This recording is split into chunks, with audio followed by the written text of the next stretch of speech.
అందరికీ నమస్కారం. మొదటగా మన V55 న్యూస్ ఛానల్ చూస్తున్నటువంటి వాళ్ళైతే మన ఛానల్ అయితే సబ్స్క్రైబ్ చేసుకోండి. ఆంధ్రప్రదేశ్ రాష్ట్రంలో వైఎస్ఆర్ కాంగ్రెస్ పార్టీ అధికారంలో ఉన్నప్పుడు ఆంధ్రప్రదేశ్‌లో వచ్చేసి లిక్కర్ విషయంలో భారీగా కుంభకోణం జరిగింది. ఇప్పుడు అని వచ్చేసి కూటమి ప్రభుత్వం ఆరోపిస్తున్న విషయం. సో, దానికి అనుగుణంగానే ఇప్పుడు కూడా కేసు కూడా ఫైల్ చేసి సీఐడీ ముమ్మరంగా కేసు కూడా దర్యాప్తు చేస్తుందని కూడా మనం చాలా రోజుల నుంచి కూడా చూస్తున్నాం. అయితే ఈ యొక్క లిక్కర్ స్కామ్ విషయంలో వచ్చేసి రాజంపేట ఎంపీ అయినటువంటి మిథున్ రెడ్డి గారు ఈ యొక్క కర్త కర్మ క్రియ కసిరెడ్డి గారికి వెనకుండి నడిపించారు అనేది ఇప్పుడు కూటమి ప్రభుత్వం ఆరోపిస్తున్న విషయం. సో, దానికి అనుగుణంగానే ఇప్పుడు వచ్చేసి సిఐడి వాళ్ళు వచ్చేసి కేసు ముమ్మరం చేశారు.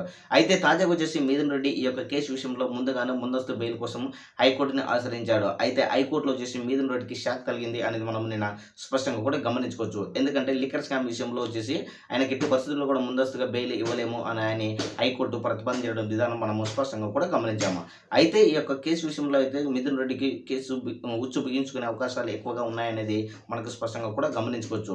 సో, మరి ముందు మిథున్ రెడ్డికి సిఐడి వాళ్ళు నోటీసులు ఇచ్చే కూడా అవకాశాలు ఉన్నాయి, లేదా ముందస్తుగా అరెస్ట్ చేసే అవకాశాలు ఉన్నాయి కూడా అనేది మనకు స్పష్టంగా అయితే తెలుస్తుందన్నమాట. సో, మొత్తానికి అనుకుంటే మనకు కూటమి ప్రభుత్వము ఇప్పుడు లిక్కర్ స్కామ్ విషయంలో వైఎస్ఆర్ కాంగ్రెస్ పార్టీలో అవినీతిని ఇప్పుడు బయట పెట్టేందుకు మిథున్ రెడ్డిని కూడా డెఫినెట్లీగా ముందు ఎలాంటి పరిణామాలు చోటు చేసుకుంటే అరెస్ట్ చేస్తారా లేదా అనేది మనకు తెలియాల్సి ఉంటుంది. సో, మొత్తానికైతే చూసుకుంటే మిథున్ రెడ్డికి వచ్చేసి లిక్కర్ స్కామ్ విషయంలో ఉచ్చు బిగించుకునే అవకాశాలు ఎక్కువగా ఉన్నాయని కూటమి ప్రభుత్వంలో పాటు రాష్ట్రంలో ఉన్నటువంటి పెద్దలు కూడా అనుకుంటున్న విషయం. సో, ఈ యొక్క లిక్కర్ స్కామ్ విషయంలో మరి వైఎస్ఆర్ కాంగ్రెస్ పార్టీ విషయంలో వైఎస్ఆర్ కాంగ్రెస్ పార్టీ అధికారంలో ఉన్నప్పుడు లిక్కర్ స్కామ్ విషయంలో అవినీతి జరిగిందా లేదా అనేది మీ యొక్క అభిప్రాయం కామెంట్ తెలియజేయండి. అదేవిధంగా ఈ వీడియో నచ్చినట్లయితే లైక్ చేయండి, షేర్ చేయండి. అదేవిధంగా మన ఛానల్ కూడా సబ్స్క్రైబ్ చేసుకోండి. Thank you.